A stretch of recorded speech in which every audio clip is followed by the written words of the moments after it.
Hello friends, आप सभी का बहुत बहुत स्वागत है। तो ये हमारा दूसरा चैप्टर है, व्यापार से साम्राज्य तक कंपनी की सत्ता स्थापित होती है। तो इस चैप्टर में हम ये जानेंगे कि कैसे अंग्रेज भारत व्यापार करने के लिए आए थे और उन्होंने अपनी शक्ति इतने स्तर तक बना ली थी कि उन्होंने यहाँ पर शासन करना शुरू कर दिया। तो इसमें हम प्लासी का युद्ध भी देखेंगे, डलहौजी की जो विलय नीति थी राज्य को हड़पने की वो देखेंगे, और टीपू सुल्तान के बारे में जानेंगे। तो काफ़ी इम्पॉर्टेंट चैप्टर है, ये बहुत ज़्यादा इम्पॉर्टेंट है। पिछले चैप्टर में हम लोगों ने तीन जो बंगाल, हैदराबाद और अवध के बारे में पढ़ा था, पहला चैप्टर। तो अगर नहीं देखा तो आप वो देख सकते हैं। और ये बहुत ज़्यादा इम्पॉर्टेंट चैप्टर है, मतलब बहुत इम्पॉर्टेंट, ये पूरी बुक ही इम्पॉर्टेंट है क्योंकि आधुनिक भारत से क्वेश्चन पूछे जाते हैं। तो प्रीलिम्स के लिए और मेंस दोनों के लिए ये इम्पॉर्टेंट है। तो चलिए शुरू करते हैं। मुग़ल बादशाहों में औरंगज़ेब आखिरी शक्तिशाली बादशाह थे। उन्होंने वर्तमान भारत के एक बहुत बड़े हिस्से पर नियंत्रण स्थापित कर लिया था। 1707 में उनकी मृत्यु के बाद, 1707 में इनकी औरंगज़ेब की मृत्यु हुई थी अहमदनगर में, ठीक है, ये आप याद रखिए। तो 1707 में उनकी मृत्यु के बाद बहुत सारे मुग़ल सूबेदार और बड़े बड़े जमींदार अपनी ताकत दिखाने लगे थे। तो औरंगज़ेब की जब मृत्यु हो गई तो उतनी ताकत रही नहीं, मतलब मुग़ल बादशाहों में। तो ये सूबेदार और जमींदार ये सब अपनी ताकत दिखाने लगे थे। उन्होंने अपनी क्षेत्रीय रियासतें कायम कर ली थीं। किन्होंने? सूबेदारों और जमींदारों ने। जैसे जैसे विभिन्न भागों में ताकतवर क्षेत्रीय रियासतें सामने आने लगीं, दिल्ली अधिक दिनों तक प्रभावी केंद्र के रूप में नहीं रह सकी। 18वीं सदी के उत्तरार्ध तक राजनीतिक क्षितिज पर अंग्रेजों के रूप में एक नई ताकत उभरने लगी थी। क्या आप जानते हैं कि अंग्रेज पहल एक छोटी सी व्यापारिक कंपनी के रूप में भारत आए थे और यहाँ के इलाकों पर कब्जे में उनकी ज़्यादा दिलचस्पी नहीं थी। तो शुरुआत में तो वे व्यापार करने के लिए ही आए थे। तो फिर ऐसा कैसे हुआ कि एक दिन वे इस विशाल साम्राज्य के स्वामी बन बैठे? इस अध्याय में आप देखेंगे कि यह कैसे हुआ। यहाँ पर एक चित्र दिया गया है, कैप्टन हडसन द्वारा बहादुर शाह जफर और उनके बेटों की गिरफ्तारी। औरंगजेब के बाद कोई मुग़ल बादशाह इतना ताकतवर तो नहीं हुआ था, लेकिन एक प्रतीक के रूप में मुग़ल बादशाहों का महत्व बना हुआ था। जब 1857 में ब्रिटिश शासन के विरुद्ध भारी विद्रोह शुरू हो गया, तो विद्रोहियों ने मुग़ल बादशाह बहादुर शाह जफर को ही अपना नेता मान लिया था। जब विद्रोह कुचल दिया गया तो कंपनी ने बहादुर शाह जफर को देश छोड़ने के लिए मजबूर कर दिया और उनके बेटों को जफर के सामने ही मार डाला था। तो ये कहानी तो आपको पता होगी कि 1857 की जब क्रांति हुई थी, तो जो विद्रोही लोग थे उन्होंने बहादुर शाह जफर, यानी मुग़ल बादशाह थे उस समय, उनको अपना नेता मान लिया था। और जब विद्रोह शांत हुआ तो अंग्रेज़ों ने बहादुर शाह जफर को गिरफ्तार कर लिया, रंगून भेज दिया था और उनके बेटों को तो उनके सामने ही मार डाला था। पूर्व में ईस्ट इंडिया कंपनी का आना, ये बहुत इंपॉर्टेंट है, इसको ध्यान से समझिए। यहाँ पर एक चित्र दिया गया है बहुत अच्छा सा, कि जो यूरोप से जो आते थे यात्री, ये अफ्रीका का चक्कर लगाकर तब भारत पहुँचते थे। भारत या पूर्व के देशों में, यहाँ पर आप देख रहे हो ये इनकी यात्राएं बनी हुई हैं। तो और बाद में तो जब सुएज नहर खोल दी गई तो इनका ये रास्ता थोड़ा करीब हो गया था। ओके, 18वीं सदी में भारत आने जाने वाले रास्ते। तो पूर्व में ईस्ट इंडिया कंपनी का आना। सन 1600 में ईस्ट इंडिया कंपनी ने इंग्लैंड की महारानी एलिजाबेथ प्रथम से चार्टर अर्थात इजाज़तनामा हासिल कर लिया, जिससे कंपनी को पूर्व से व्यापार करने का एकाधिकार मिल गया। तो एकाधिकार मिल गया मतलब, इसका मतलब ये था कि इस चार्टर का मतलब ये था कि जो ईस्ट इंडिया कंपनी है, पूर्व के देशों में ईस्ट इंडिया कंपनी से ब्रिटेन की कोई कंपनी जो है प्रतिस्पर्धा नहीं करेगी। इस चार्टर का मतलब ये था कि कोई ब्रिटेन की कंपनी जो है इस कंपनी के साथ पूर्व के देशों में प्रतिस्पर्धा यानी कंपटीशन नहीं करेगी। इसीलिए यहाँ पर एकाधिकार लिखा हुआ है। इस इजाज़तनामा का मतलब था कि इंग्लैंड की कोई और व्यापारी कंपनी इस इलाके में ईस्ट इंडिया कंपनी से होड़ नहीं कर सकती थी। इस चार्टर के सहारे कंपनी समुद्र पार जाकर नए इलाकों को खंगाल सकती थी, वहाँ से सस्ती कीमत पर चीज़ें खरीदकर उन्हें यूरोप में ऊंची कीमत पर बेच सकती थी। कंपनी को दूसरी अंग्रेज व्यापारिक कंपनियों से प्रतिस्पर्धा का कोई भय नहीं था। उस जमाने में वाणिज्यिक कंपनियां मोटे तौर पर प्रतिस्पर्धा से बचकर ही मुनाफा कमा सकती थी। अगर कोई प्रतिस्पर्धी न हो तभी वे सस्ती चीज़ें खरीदकर उन्हें ज़्यादा कीमत पर बेच सकती थीं। यहाँ पर वाणिज्यिक का मतलब लिखा हुआ है, चूँकि ये कक्षा 8 की एनसीईआरटी है, तो चूँकि बच्चों के लिए लिखी गई कक्षा 8 के, इसलिए यहाँ पर जो कुछ शब्द हैं जिनके मतलब भी बताए गए हैं, तो हम उनको भी देखते रहेंगे। अगर किसी को समझना है तो देख सकते हैं। वाणिज्य का मतलब होता है एक ऐसा व्यावसायिक उद्यम जिसमें चीज़ों को सस्ती कीमत पर खरीदकर और ज़्यादा कीमत पर बेचकर, यानी मुख्य रूप से व्यापार के जरिए मुनाफा कमाया जाता है। ओके, लेकिन यह शाही दस्तावेज यानी चार्टर दूसरी यूरोपीय ताकतों को पूरब के बाज़ारों में आने से नहीं रोक सकता था। तो इसका मतलब क्या हुआ कि जो चार्टर था, जो एलिजाबेथ प्रथम ने प्रदान किया था ईस्ट इंडिया कंपनी को, तो उसका मतलब सिर्फ इतना था कि ब्रिटेन की कोई कंपनी यानी इंग्लैंड की कोई कंपनी कंपटीशन नहीं कर सकती, लेकिन यूरोप के दूसरे देशों की कंपनियां तो आ सकती हैं ना, तो वो सब आ गई थी। जब तक इंग्लैंड के जहाज़ अफ्रीका के पश्चिम तट को छूते हुए केप आप गुड होप का चक्कर लगाकर हिंद महासागर पार करते, तब तक पुर्तगालियों ने भारत के पश्चिमी तट पर अपनी उपस्थिति दर्ज करा दी थी। यानी उससे पहले ही पुर्तगाली तो आ ही चुके थे 1498 में, वास्को डी गामा। वे गोवा में अपना ठिकाना बना चुके थे। पुर्तगाल के खोजी यात्री वास्को द गामा ने 1498 में पहली बार भारत तक पहुंचने के इस समुद्री मार्ग का पता लगाया था। 17वीं शताब्दी की शुरुआत तक डच भी हिंद महासागर में व्यापार की संभावनाएं तलाशने लगे थे। कुछ ही समय बाद फ्रांसीसी व्यापारी भी सामने आ गए। समस्या यह थी कि सारी कंपनियां एक जैसी चीज़ें ही खरीदना चाहती थीं। यूरोप के बाज़ारों में भारत के बने बारीक सूती कपड़े और रेशम की ज़बरदस्त मांग थी।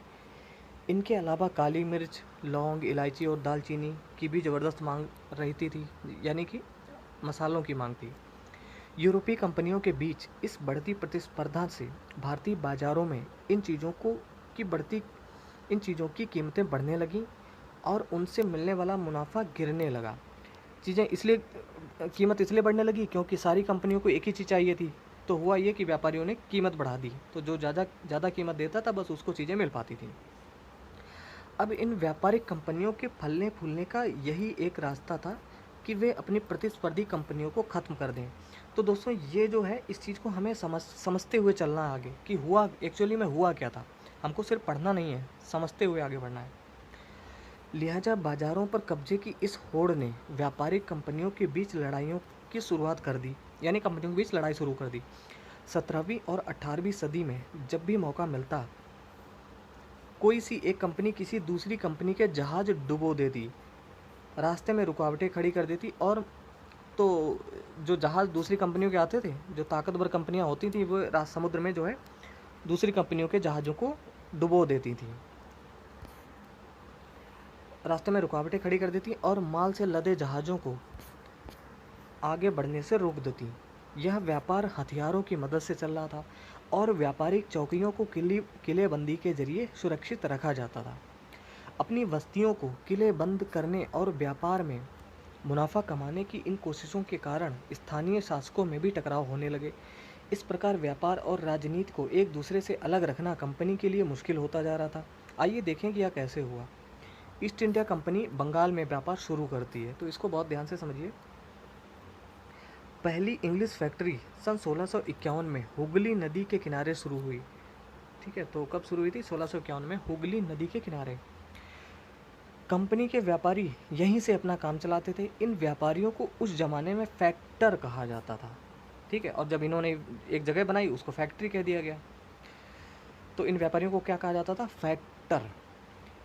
इस फैक्ट्री में वेयर हाउस था जहां निर्यात होने वाली चीज़ों को जमा किया जाता था। मतलब निर्यात होने वाली जिन चीज़ों को बाहर भेजा जाता था उनको इकट्ठा किया जाता था। यहीं पर उनके दफ्तर थे जिनमें कंपनी के अफसर बैठते थे। जैसे जैसे व्यापार फैला, कंपनी ने सौदागरों और व्यापारियों को फैक्ट्री के आसपास आकर बसने के लिए प्रेरित किया। तो मतलब उन्होंने अंग्रेज़ों ने कहा कंपनी ने कि जो है जहाँ पर हमारा ऑफिस है उसी के आसपास आप अपनी बस्तियाँ बना लो आकर।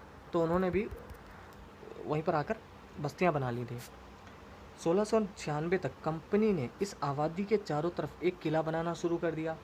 2 साल बाद उसने मुग़ल अफसरों को रिश्वत देकर 3 गांवों की जमींदारी भी खरीद ली। उसने मतलब ईस्ट इंडिया कंपनी ने मुग़ल अफसरों को रिश्वत देकर 3 गाँव की जमींदारी भी खरीद ली। इनमें से एक गाँव था कालीकाता था, जो बाद में कलकत्ता बना और आज जो कोलकाता है, ठीक है। अब इसे कोलकाता कहा जाता है। कंपनी ने मुगल सम्राट औरंगजेब को इस बात के लिए भी तैयार कर लिया कि वह कंपनी को बिना शुल्क चुकाए व्यापार करने का फरमान जारी कर दे, यानी कोई टैक्स ना लगाया जाए इन पर। तो इस बात के लिए तैयार कर लिया। फरमान का मतलब होता है एक शाही आदेश। कंपनी ज़्यादा से ज़्यादा रियायतें हासिल करने और पहले से मौजूद अधिकारों का ज़्यादा से ज़्यादा फ़ायदा उठाने में लगी हुई थी। उदाहरण के लिए औरंगजेब के फरमान से कंपनी को ही शुल्क व्यापार का अधिकार मिला था। कंपनी के जो अफसर निजी तौर पर व्यापार चलाते थे उन्हें यह छूट नहीं थी। तो एक बात यहाँ पर आप ध्यान रखिए कि जो औरंगजेब ने जो फरमान जारी करके जो शुल्क मुक्त व्यापार का अधिकार दिया था, वो सिर्फ कंपनी को दिया था। बाकी जो दूसरे अफसर थे कंपनी के, उनको ये अधिकार नहीं मिला था। लेकिन उन्होंने भी शुल्क चुकाने से इनकार कर दिया। मतलब कि जो कंपनी के अफसर थे उन्होंने भी कहा कि नहीं, हमारे अपने निजी व्यापार होगा, उसमें भी हम शुल्क नहीं चुकाएंगे।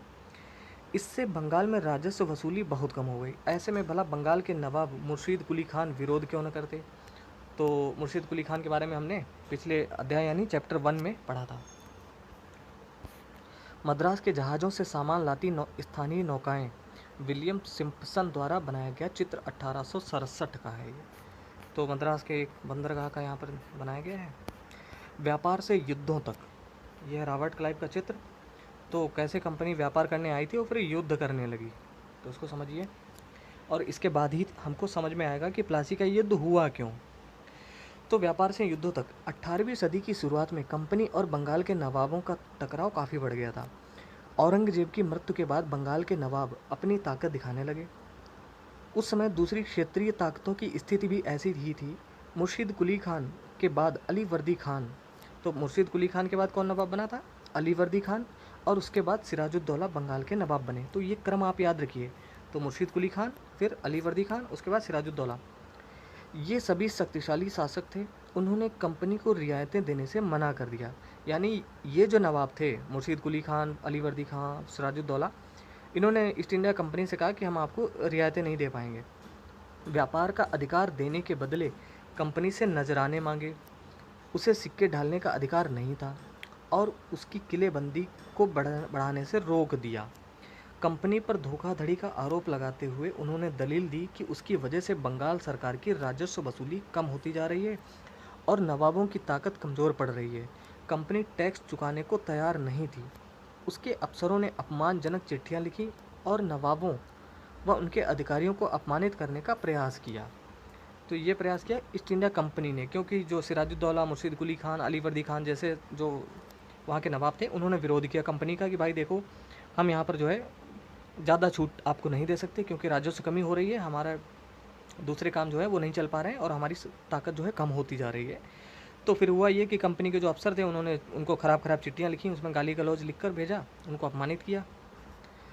कंपनी का कहना था कि स्थानीय अधिकारियों की बेतुकी मांगों से कंपनी का व्यापार तबाह हो रहा है। व्यापार तभी फल फूल सकता है जब सरकार शुल्क हटा ले। कंपनी को इस बात का भी यकीन था कि अपना व्यापार फैलाने के लिए उसे अपनी आबादी बढ़ानी होगी, गांव खरीदने होंगे और किलों का पुनर्निर्माण करना होगा। ये टकराव दिनों दिन गंभीर होते गए। अंततः इन टकरावों की परिणति प्लासी के प्रसिद्ध युद्ध के रूप में हुई। तो अब एक चीज़ आपको क्लियर हो गई होगी कि आखिर प्लासी का युद्ध हुआ क्यों था। तो उसकी वजह यही थी कि ईस्ट इंडिया कंपनी और बंगाल के नवाबों के बीच जो टकराव हुआ, उसी वजह से प्लासी का युद्ध हुआ। तो अब हम जानेंगे कि प्लासी का युद्ध क्यों हुआ। यहाँ पे लिखा हुआ है कठपुतली। यह एक खिलौना होता है जिसे एक आप धागे के सहारे अपने हिसाब से नचाते हैं, जो किसी और के इशारों पर चलता है। उससे भी मजाक उड़ाने के लिए अक्सर कठपुतली कहा जाता है। तो ठीक है, प्लासी का युद्ध क्या था और बहुत ज़्यादा इम्पॉर्टेंट है। क्या आप जानते हैं कि प्लासी का यह नाम किस तरह पड़ा? दरअसल असली नाम पलाशी था, जिसे अंग्रेज़ों ने बिगाड़ कर प्लासी कर दिया था। इस जगह को पलाशी यहाँ पाए जाने वाले पलाश के फूलों के कारण कहा जाता था। पलाश के खूबसूरत लाल फूलों से गुलाल बनाया जाता है, जिसका होली पर इस्तेमाल होता है। ओके, चलिए, तो ये भी जान लिया कि भाई प्लासी नाम कहाँ से पड़ा। तो प्लासी का युद्ध, इसको बहुत ध्यान से देखिए। सन 1756 में अली वर्दी खान की मृत्यु के बाद सिराजुद्दौला बंगाल के नवाब बने। कंपनी को सिराजुद्दौला की ताकत से काफ़ी भय था। तो जो हाँ, सिराजुद्दौला की जगह कंपनी एक ऐसा कठपुतली नवाब चाहती थी जो उसे व्यापारिक रियायतें और अन्य सुविधाएं आसानी से देने में आनाकानी ना करे। अर्थात कंपनी चाहती थी कि कोई ऐसा नवाब बन जाए जो उसकी बातों को मानता रहे, उसको छूट प्रदान करता रहे। ओके, कंपनी ने प्रयास किया कि सिराजुद्दौला के प्रतिद्वंदियों में से किसी को नवाब बना दिया जाए। कंपनी को कामयाबी नहीं मिली। जवाब में सिराजुद्दौला ने हुक्म दिया कि कंपनी उसके राज्य के राजनीतिक मामलों में टांग अड़ाना बंद कर दे, किलेबंदी रोके और बाकायदा राजस्व चुकाए। तो ये किसने हुक्म दिया? सिराजुद्दौला ने। कंपनी को आदेश दिया कि भाई हमारे आपसी मामलों में तुम टांग मत अड़ाओ और चुपचाप अपना जो टैक्स दे रहे हो वो चुकाते रहो और अपनी किलेबंदी रोको। और कंपनी चाहती थी कि जो सिराजुद्दौला के जो प्रतिद्वंदी हैं उनको नवाब बना दिया जाए। जब दोनों पक्ष पीछे हटने को तैयार नहीं हुए, दोनों पक्ष अर्थात कंपनी और सिराजुद्दौला तैयार नहीं हुए, तो अपने 30,000 सिपाहियों के साथ नवाब ने यानी सिराजुद्दौला ने कासिम बाजार में स्थित इंग्लिश फैक्ट्री पर हमला बोल दिया। नवाब की फौजों ने कंपनी के अफसरों को गिरफ्तार कर लिया, गोदाम पर ताला डाल दिया, अंग्रेज़ों के हथियार छीन लिए और अंग्रेज जहाज़ों को घेरे में ले लिया। इसके बाद नवाब ने कंपनी के कलकत्ता स्थित किले पर कब्जे के लिए उधर का रुख किया। तो ये स्टेप उठाया सिराजुद्दौला ने। कलकत्ता के हाथ से निकल जाने की खबर सुनने पर मद्रास में तैनात कंपनी के अफसरों ने भी रॉबर्ट क्लाइव के नेतृत्व में सेनाओं को रवाना कर दिया। इस सेना को नौसैनिक बेड़े की मदद भी मिल रही थी। तो इसका मतलब रॉबर्ट क्लाइव कहाँ थे? मद्रास में थे। तो उनके नेतृत्व में सेना भेजी गई कि भाई बंगाल संभालो। नवाब के साथ लंबे समय तक सौदेबाजी चली। आखिरकार 1757 में रॉबर्ट क्लाइव ने प्लासी के मैदान में सिराजुद्दौला के खिलाफ कंपनी की सेना का नेतृत्व किया। नवाब सिराजुद्दौला की हार का एक बड़ा कारण उसके सेनापतियों में से एक सेनापति मीर जाफ़र की कारगुजारियाँ भी थीं। मीर जाफ़र की टुकड़ियों ने इस युद्ध में हिस्सा नहीं लिया। रॉबर्ट क्लाइव ने यह कहकर उसे अपने साथ मिला लिया था कि सिराजुद्दौला को हटाकर मीर जाफ़र को नवाब बना दिया जाएगा। तो इसका मतलब हुआ ये कि जब प्लासी का युद्ध हुआ, रॉबर्ट क्लाइव एक तरफ थे और एक तरफ थी सिराजुद्दौला की सेना। तो रॉबर्ट क्लाइव ने मीर जाफ़र को ये कहा था कि ऐसा है, तुम सिराजुद्दौला की सेना के साथ खड़े तो रहना लेकिन लड़ना मत, मतलब हिस्सा मत लेना। तो मीर जाफ़र ने यही किया और धोखा दे दिया और लालच ये दिया था अंग्रेज़ों ने मीर जाफ़र को, उसके सेनापति को सिराजुद्दौला के, कि अगर सिराजुद्दौला हार जाएगा तो हम तुम्हें नवाब बना देंगे। तो नवाब बनने के लालच में मीर जाफ़र ने क्या किया कि अपनी सेना की बहुत बड़ी टुकड़ी को युद्ध में जाने से मना कर दिया कि अकेले लड़ने दो इसको, सिराजुद्दौला को, और ये हार जाएगा और फिर हम नवाब बनेंगे। ओके, तो इसी वजह से फिर जो है सिराजुद्दौला हार गया युद्ध। और यहाँ पर ऊपर क्या दिया गया है, ये महान्यायालय कक्ष ईस्ट इंडिया कंपनी हाउस वहाँ का है। संपन्नता का आश्वासन। इंग्लैंड के लोग ईस्ट इंडिया कंपनी की शासकीय महत्वाकांक्षाओं को संदेह और अविश्वास से देखते थे।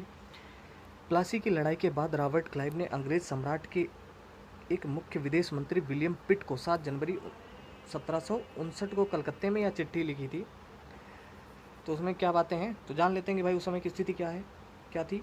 लेकिन इतनी विशाल सत्ता एक वाणिज्यिक कंपनी के लिए बहुत बड़ी बात होगी। मैं खुद यह सोचकर अभिभूत हूँ कि इन समृद्ध रियासतों पर पूरा कब्जा हासिल करने में कोई परेशानी नहीं आएगी।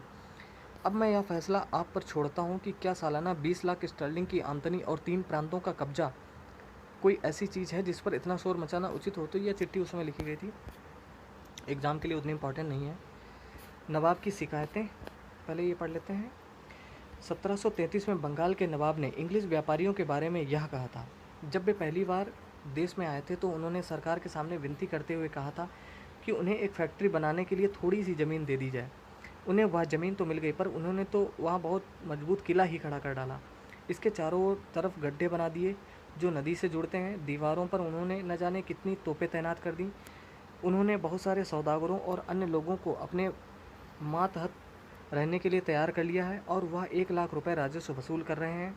वे असंख्य औरतों और मर्दों को उनके ही देश में गुलाम बनाकर लूट खसोट रहे हैं। तो ये नवाब की शिकायतें थीं।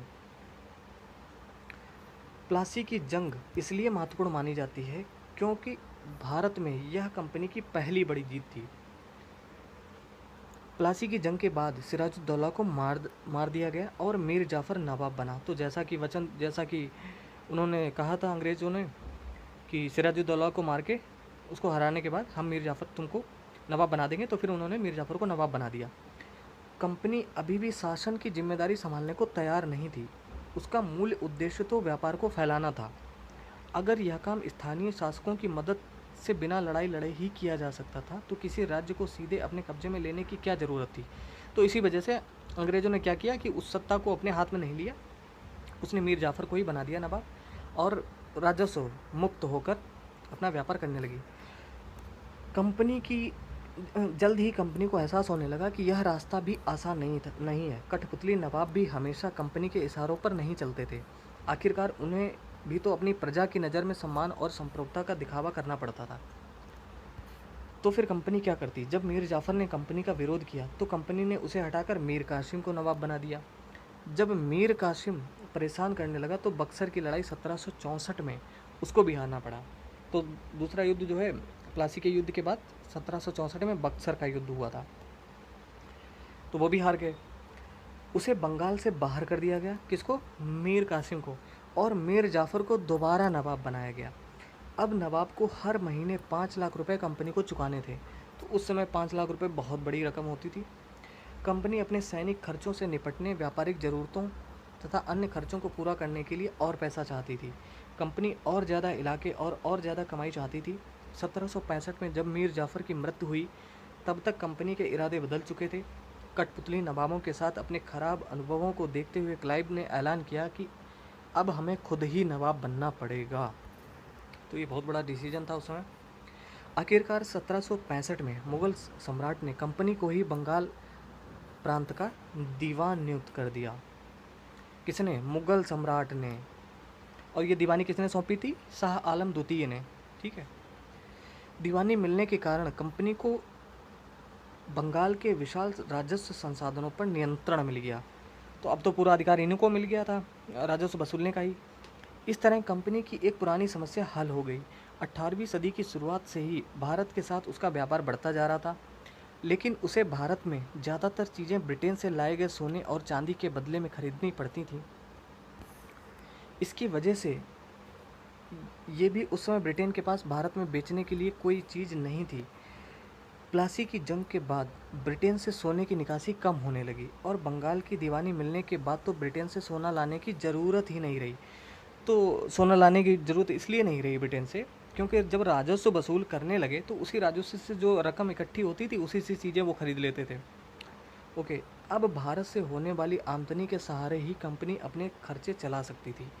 इस कमाई से कंपनी भारत में सूती और रेशमी कपड़ा खरीद सकती थी, अपनी फ़ौजों को संभाल सकती थी और कलकत्ते में किले और दफ्तरों के निर्माण की लागत उठा सकती थी। कंपनी के अफसर नवाब बन बैठे। कंपनी के अफसर नवाब बन बैठे। तो दोस्तों ये चैप्टर काफ़ी इंपॉर्टेंट है, इसको पूरा ध्यान से देख लीजिए। नवाब बनने का क्या मतलब था?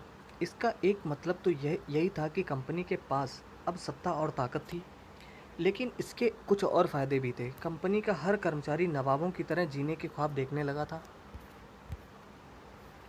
प्लासी के युद्ध के बाद बंगाल के असली नवाबों को इस बात के लिए बाध्य कर दिया गया कि वे कंपनी के अफसरों को निजी तोहफे के तौर पर ज़मीन और बहुत सारा पैसा दें। खुद रॉबर्ट क्लाइव ने ही भारत में बेहिसाब दौलत जमा कर ली थी।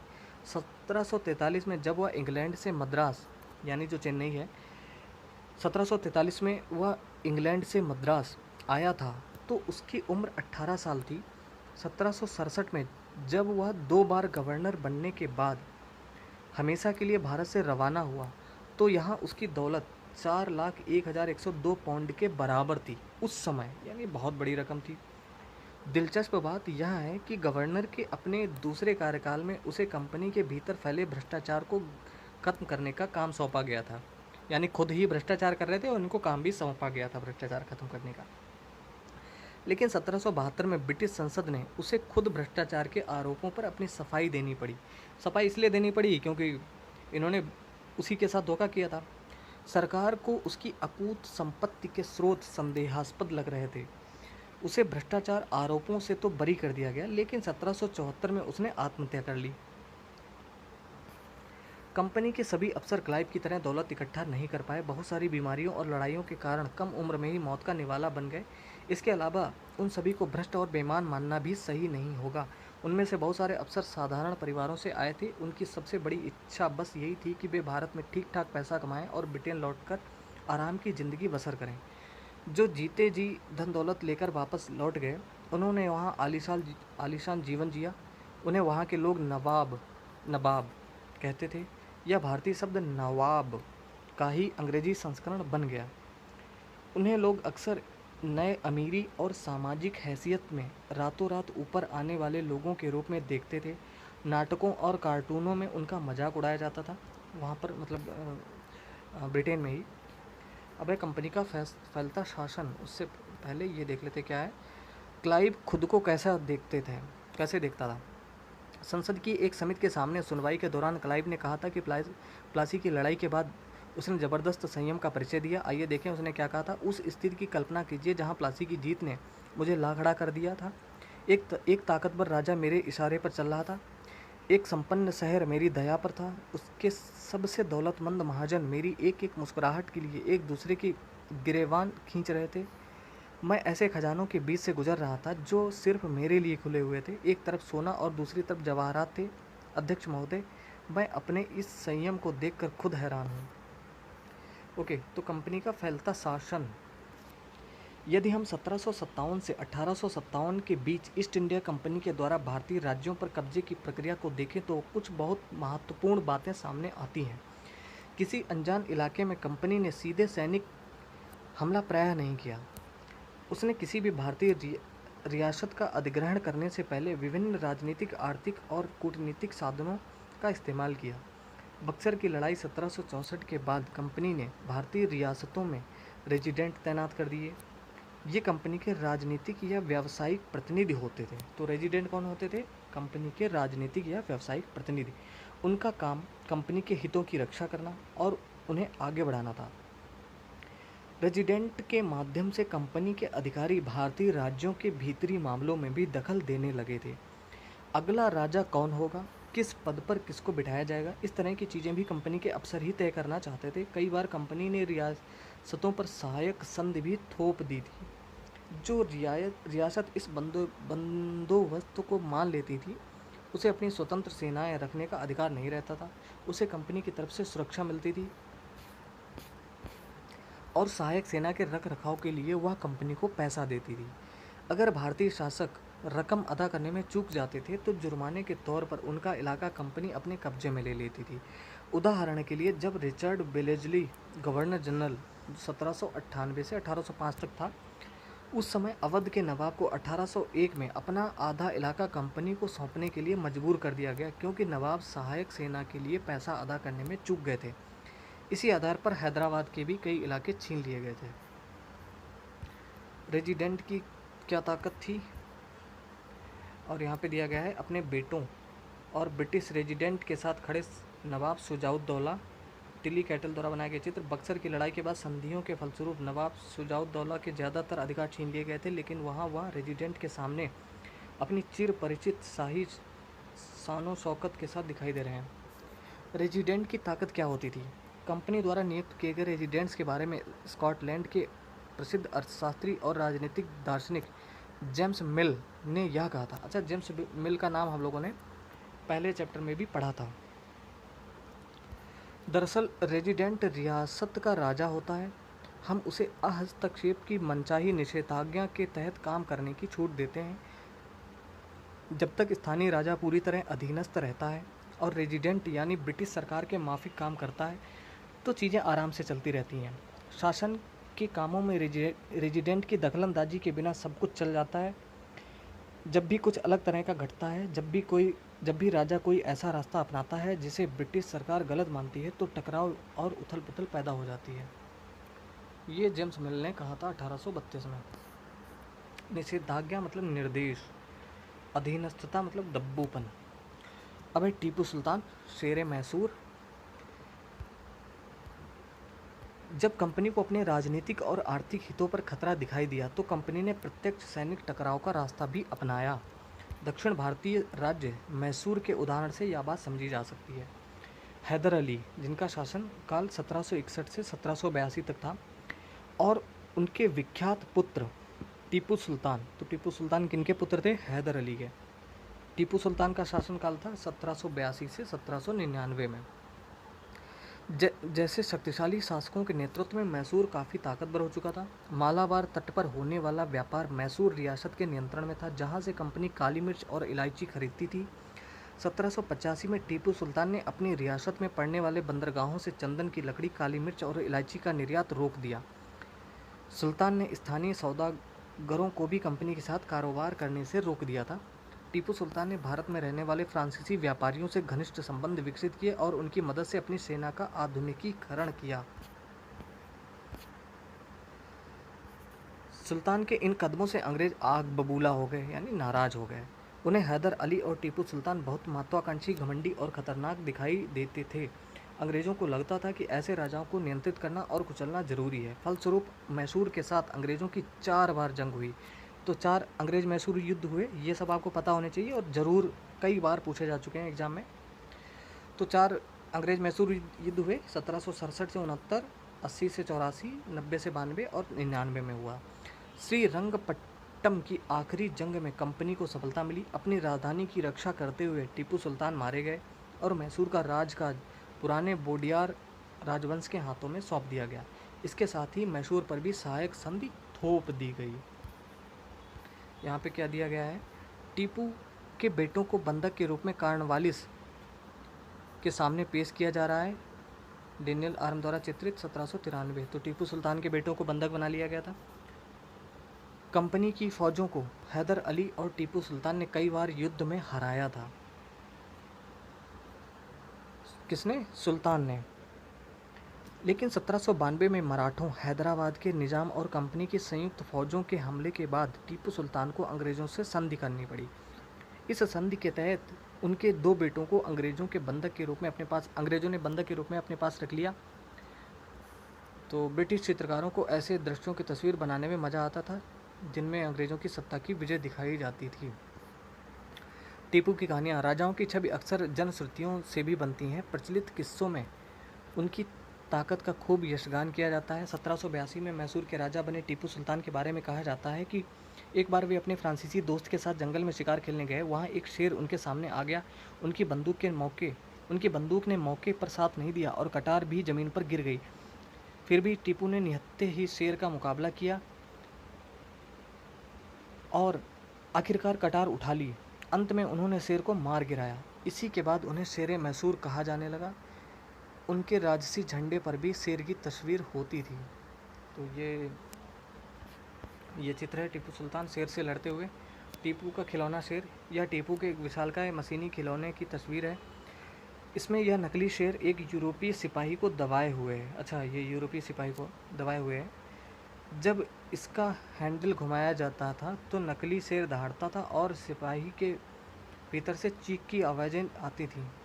अब यह खिलौना शेर लंदन स्थित विक्टोरिया एंड अल्बर्ट म्यूजियम में रखा है। 4 मई 1799 को जब अपनी राजधानी श्रीरंगपट्टम की रक्षा करते हुए टीपू सुल्तान की मृत्यु हो गई तो अंग्रेज इस खिलौने को भी अपने साथ ले गए। अब है मराठों से लड़ाई। 18वीं शताब्दी के आखिर में कंपनी मराठों की ताकत को भी काबू और ख़त्म करने के बारे में सोचने लगी थी। 1761 में पानीपत की तीसरी लड़ाई के हार के बाद दिल्ली से देश का शासन चलाने का मराठों का सपना चूर चूर हो गया। उन्हें कई राज्यों में बांट दिया गया। इन राज्यों की बागडोर सिंधिया, होलकर, गायकवाड़ और भोसले जैसे अलग अलग राजवंशों के हाथों में थी। ये सारे सरदार एक पेशवा, जो कि एक सर्वोच्च मंत्री के अंतर्गत एक कन्फेडरेसी यानी राज्य मंडल के सदस्य थे। पेशवा इस राज्य मंडल का सैनिक और प्रशासकीय प्रमुख होता था और पुणे में रहता था। महादजी सिंधिया और नाना फडणवीस 18वीं सदी के आखिर के 2 प्रसिद्ध मराठा योद्धा और राजनीतिज्ञ थे। कन्फेडरेसी का मतलब होता है गठबंधन, यहाँ पे लिखा हुआ है। एक के बाद एक कई युद्धों में कंपनी ने मराठों को घुटने टेकने पर मजबूर कर दिया।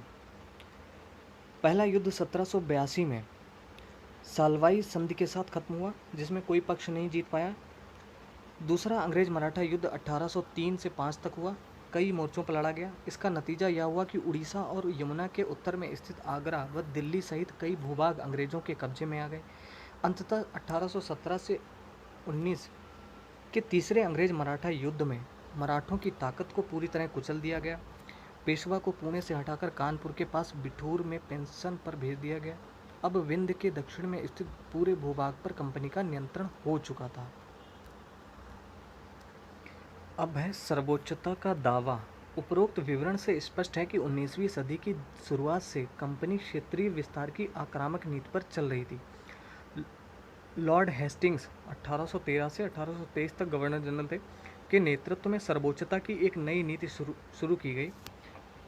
कंपनी का दावा था कि उनकी सत्ता सर्वोच्च है, इसलिए वह भारतीय राज्यों के ऊपर है। अपने हितों की रक्षा के लिए वह भारतीय रियासतों का अधिग्रहण करने और उनको अधिग्रहण की धमकी देने का अधिकार अपने पास मानती थी। यह सोच बाद में भी अंग्रेजों की नीतियों में दिखाई देती रही, लेकिन यह प्रक्रिया बेरोक टोक नहीं चली। उदाहरण के लिए, जब अंग्रेजों ने कित्तूर, कर्नाटक में कित्तूर के छोटे से राज्य को कब्जे में लेने का प्रयास किया तो रानी चेन्नम्मा ने हथियार उठा लिए और अंग्रेजों के खिलाफ आंदोलन छोड़ दिया। 1824 में उन्हें गिरफ्तार किया गया और 1829 में जेल में ही उनकी मृत्यु हो गई। चेन्नम्मा के बाद कित्तूर स्थित संगोली के एक गरीब चौकीदार रायन्ना ने यह प्रतिरोध जारी रखा। चौतरफा समर्थन और सहायता से उन्होंने बहुत सारे ब्रिटिश शिविरों और दस्तावेजों को नष्ट कर दिया था। आखिरकार उन्हें भी अंग्रेजों ने पकड़कर 1830 में फांसी पर लटका दिया। प्रतिरोध के ऐसे कई दूसरे उदाहरण आप इस किताब में आगे पढ़ेंगे। ये चित्र बना है लॉर्ड हेस्टिंग्स का। 1830 के दशक के अंत में ईस्ट इंडिया कंपनी रूस के प्रभाव से बहुत डरी हुई थी। कंपनी को भय था कि कहीं रूस का प्रभाव पूरे एशिया में फैलकर उत्तर पश्चिम से भारत को अपनी चपेट में न ले ले। इसी डर के चलते अंग्रेज अब उत्तर पश्चिमी भारत पर भी अपना नियंत्रण स्थापित करना चाहते थे। उन्होंने 1838 से 1842 के बीच अफगानिस्तान के साथ एक लंबी लड़ाई लड़ी और वहां अप्रत्यक्ष कंपनी शासन स्थापित कर लिया। 1843 में सिंध भी कब्जे में आ गया। इसके बाद पंजाब की बारी थी। यहाँ महाराणा रणजीत सिंह ने कंपनी की दाल नहीं गलने दी। 1839 में उनकी मृत्यु के बाद इस रियासत के साथ 2 लंबी लड़ाइयाँ हुई और आखिरकार 1849 में अंग्रेजों ने पंजाब का भी अधिग्रहण कर लिया। अब है विलय की नीति। विलय जो है डलहौजी की। अधिग्रहण की आखिरी लहर 1848 से 1856 के बीच गवर्नर जनरल बने लॉर्ड डलहौजी के शासनकाल में चली।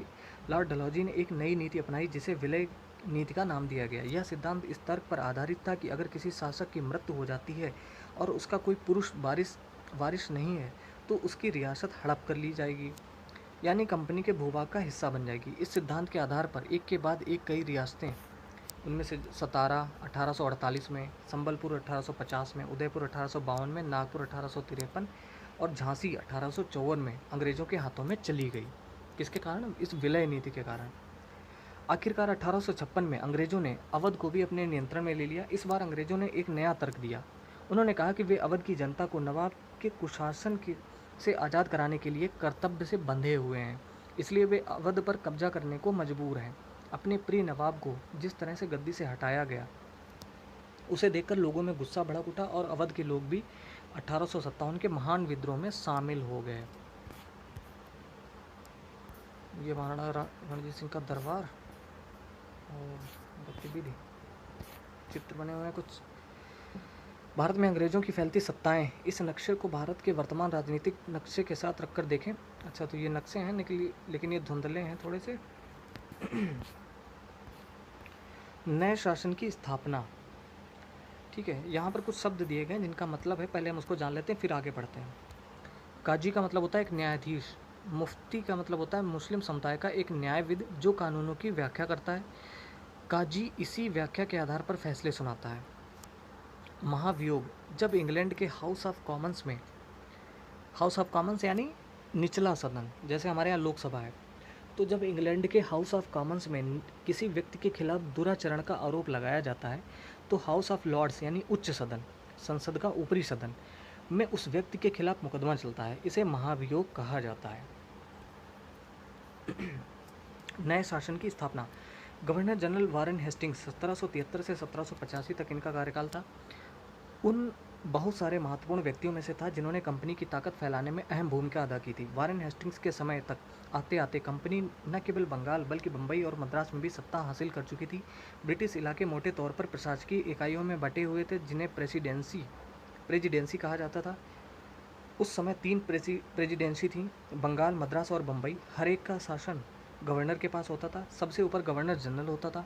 वारेन हेस्टिंग्स ने कई प्रशासकीय सुधार किए। न्याय के क्षेत्र में उनके सुधार खासतौर से उल्लेखनीय थे। 1772 में एक नई न्याय व्यवस्था स्थापित की गई। इस व्यवस्था में प्रावधान किया गया कि हर जिले में 2 अदालतें होंगी। इसको बहुत ध्यान से देखिएगा।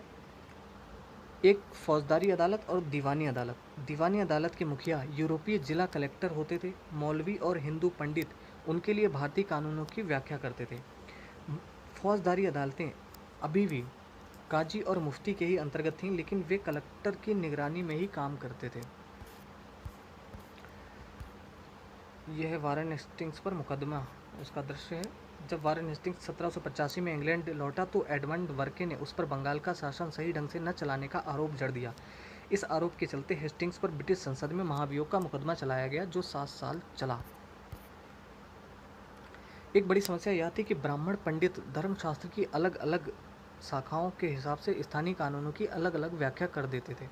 इस भिन्नता को खत्म करके समरूपता लाने के लिए 1775 में 11 पंडितों को भारतीय कानूनों का एक संकलन तैयार करने का काम सौंपा गया। एनवी हॉल हेड ने इस संकलन का अंग्रेजी में अनुवाद किया। 1778 तक यूरोपीय न्यायाधीशों के लिए मुस्लिम कानूनों की भी एक संहिता तैयार कर ली गई थी। 1773 में रेगुलेटिंग एक्ट के तहत एक सर्वोच्च न्यायालय की स्थापना की गई। इसके अलावा कलकत्ता में अपीलीय अदालत सदर निजामत अदालत की भी स्थापना की गई। भारतीय जिले में कलेक्टर सबसे बड़ा ओहदा होता था। जैसा कि नाम से ही पता चलता है, उसका मुख्य काम लगान और कर इकट्ठा करना, कलेक्टर मतलब इकट्ठा करने वाला, तथा न्यायाधीशों, पुलिस अधिकारियों व दरोगा की सहायता से जिले में कानून व्यवस्था बनाए रखना होता था। उसका कार्यालय कलेक्ट्रेट सत्ता और संरक्षण का नया केंद्र बन गया था, जिसने पुराने सत्ता केंद्रों को हाशिए पर ढकेल दिया। ओके, यहाँ पर कुछ खास नहीं है। आगे है कंपनी की फौज।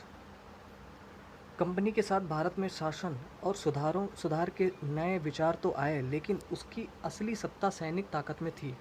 मुगल फौज मुख्य रूप से घुड़सवार यानी सवार घोड़े पर चलने वाले प्रशिक्षित और पैदल सेना थी। उन्हें तीरंदाजी और तलवारबाजी का प्रशिक्षण दिया जाता था। सेना में सवारों का दबदबा रहता था और मुगल साम्राज्य को एक विशाल पेशेवर प्रशिक्षण वाली पैदल सेना की जरूरत महसूस नहीं होती थी। ग्रामीण इलाकों में सशस्त्र किसानों की बड़ी संख्या थी। स्थानीय जमींदार मुगलों को जरूरत पड़ने पर पैदल सिपाही मुहैया कराते रहते थे। धर्मशास्त्र का मतलब होता है संस्कृत की ऐसी कृतियाँ जिनमें सामाजिक तौर तरीके और आचरण के सिद्धांतों की व्याख्या की जाती है। ये धर्मशास्त्र ईसा पूर्व 500 वर्ष से भी पहले लिखे गए थे। सवार यानी घुड़सवार, मस्केट पैदल सिपाहियों का इस्तेमाल की जाने वाली एक भारी बंदूक, मैचलॉक शुरुआती दौर की बंदूक जिसमें बारूद को माचिस से चिंगारी दी जाती थी। ओके, तो अब यहाँ से है 18वीं सदी में जब अवध और बनारस जैसी रियासतों में किसानों को भर्ती करके उन्हें पेशेवर सैनिक प्रशिक्षण दिया जाने लगा तो यह सूरत बदलने लगी। ईस्ट इंडिया कंपनी ने जब अपनी सेना के लिए भर्ती शुरू की तो उसने भी यह तरीका अपनाया। अंग्रेज अपनी सेना को सिपाही, जो भारतीय शब्द सिपाही से ही बना है, आर्मी कहते थे। 1820 के दशक से जैसे जैसे युद्ध तकनीक बदलने लगी, कंपनी की सेना में घुड़सवार टुकड़ियों की ज़रूरत कम होती गई। इसकी वजह यह थी कि ब्रिटिश साम्राज्य बर्मा, अफगानिस्तान और मिस्र में भी लड़ रहा था, जहां सिपाही मस्केट, तोड़ेदार बंदूक और मैचलाक से लैस होते थे। कंपनी की सेना के सिपाहियों को बदलती सैनिक आवश्यकताओं का ध्यान रखना पड़ता था और अब उनकी पैदल टुकड़ी ज़्यादा महत्वपूर्ण होती जा रही थी। 19वीं सदी की शुरुआत में अंग्रेज एक समरूप सैनिक संस्कृति विकसित करने लगे थे। सिपाहियों को यूरोपीय ढंग का प्रशिक्षण, अभ्यास और अनुशासन सिखाया जाने लगा। अब उनका जीवन पहले से भी ज़्यादा नियंत्रित था। इस कोशिश में कभी कभी समस्याएं भी आ जाती थीं, क्योंकि पेशेवर सिपाहियों की सेना खड़ा करने के चक्कर में अंग्रेज कई बार जाति और समुदाय की भावनाओं को नज़रअंदाज कर देते थे। भला लोग अपनी जाति और धार्मिक भावनाओं को इतनी आसानी से कैसे छोड़ सकते थे? क्या वे खुद को अपने समुदाय का सदस्य मानने की बजाय सिर्फ सिपाही मान सकते थे? यहाँ पे कुछ दिया गया है। कंपनी के लिए काम करने वाला बंगाल का एक सवार, एक अज्ञात भारतीय चित्रकार द्वारा बनाया गया चित्र। मराठों और मैसूर के साथ युद्धों के बाद कंपनी को अपनी घुड़सवार टुकड़ियों को मजबूत करने की अहमियत समझ में आने लगी थी। सिपाही क्या महसूस करते थे? अपने जीवन और अपनी पहचान यानी वे कौन हैं, इस बात के एहसास में जो बदलाव आ रहे थे, उनको सिपाहियों ने किस तरह देखा? 1857 का विद्रोह हमें सिपाहियों की इस दुनिया की झलक दिखाता है। इस विद्रोह के बारे में आप अध्याय 5 में पढ़ेंगे, यानी 1857 का विद्रोह, जो कि चैप्टर नंबर 5 में होगा, आगे पढ़ा जाएगा। निष्कर्ष: ईस्ट इंडिया कंपनी एक व्यापारिक कंपनी से बढ़ते बढ़ते एक भौगोलिक औपनिवेशिक शक्ति बन गई। 19वीं सदी की शुरुआत में नई भाप तकनीक के आने से यह प्रक्रिया और तेज हो गई। तब तक समुद्र मार्ग से भारत पहुंचने में 6 से 8 महीने का समय लग जाता था। भाप से चलने वाले जहाज़ों ने यह यात्रा 3 हफ्ते में समेट दी। इसके बाद तो ज़्यादा से ज़्यादा अंग्रेज और उनके परिवार भारत जैसे दूर देशों में आने लगे। 1857 तक भारतीय उपमहाद्वीप के 63% भूभाग और 78% आबादी पर कंपनी का सीधा शासन स्थापित हो चुका था। देश के शेष भूभाग और आबादी पर कंपनी का अप्रत्यक्ष प्रभाव था। इस प्रकार व्यावहारिक स्तर पर ईस्ट इंडिया कंपनी पूरे भारत को अपने नियंत्रण में ले चुकी थी। ओके, अब है अन्यत्र, छोटा सा ये भी देख लेते हैं। दक्षिण अफ्रीका में दास व्यापार। डच व्यापारी 17वीं सदी में दक्षिण अफ्रीका पहुंचे। जल्द ही दास व्यापार शुरू हो गया। लोगों को बंधक बनाकर जंजीरों में बांधकर दास बाजारों में बेचा जाने लगा। 1834 में दास प्रथा के अंत के समय दक्षिण अफ्रीका के दक्षिणी सिरे पर स्थित केप में निजी स्वामित्व में दासों की संख्या 36,774 थी। 1824 में केप आने वाले एक यात्री ने वहां होने वाले नीलामी का आंखों देखा ब्यौरा प्रस्तुत किया है। यह मालूम होने पर कि पशुओं और कृषि उत्पादों की नीलामी होने वाली है, हमने अपनी गाड़ी नए बैल खरीदने के लिए रोक ली। नीलामी के माल में एक स्त्री, दास और उनके 3 बच्चे थे। किसानों ने पशुओं के समान ही उन्हें परखा। उन्हें अलग अलग खरीदारों को बेच दिया गया। माँ ने चिंता, वेदना और आंसू भरी आंखों से बच्चों की तरफ देखा। दुखी बच्चे व्याकुल माँ बाप से चिपक गए। यह दृश्य दिल को पिघलाने वाला था। इसके विपरीत मौजूद दर्शकों के चेहरे हंसते हुए एवं असंवेदनशील थे। तो ऐसी स्थिति थी। तो दोस्तों, ये चैप्टर ख़त्म हो गया। काफ़ी बड़ा चैप्टर था, इम्पॉर्टेंट भी था चीज़ों को समझने के लिए। अब इसके बाद अगर आप जब भी जो बंगाल की स्थिति क्या थी उसके बारे में जब पढ़ेंगे, या मैसूर वो प्लासी का युद्ध या बक्सर युद्ध पढ़ेंगे, तो एक एक चीज़ क्लियर हो जाएगी कि उसके पीछे की घटना हुई क्या थी। तो दोस्तों, अगर ये चैप्टर आपको अच्छा लगा हो तो प्लीज़ इसको लाइक करें और इस चैनल को सब्सक्राइब करें। ये वीडियो देखने के लिए बहुत बहुत धन्यवाद। आपका दिन शुभ हो।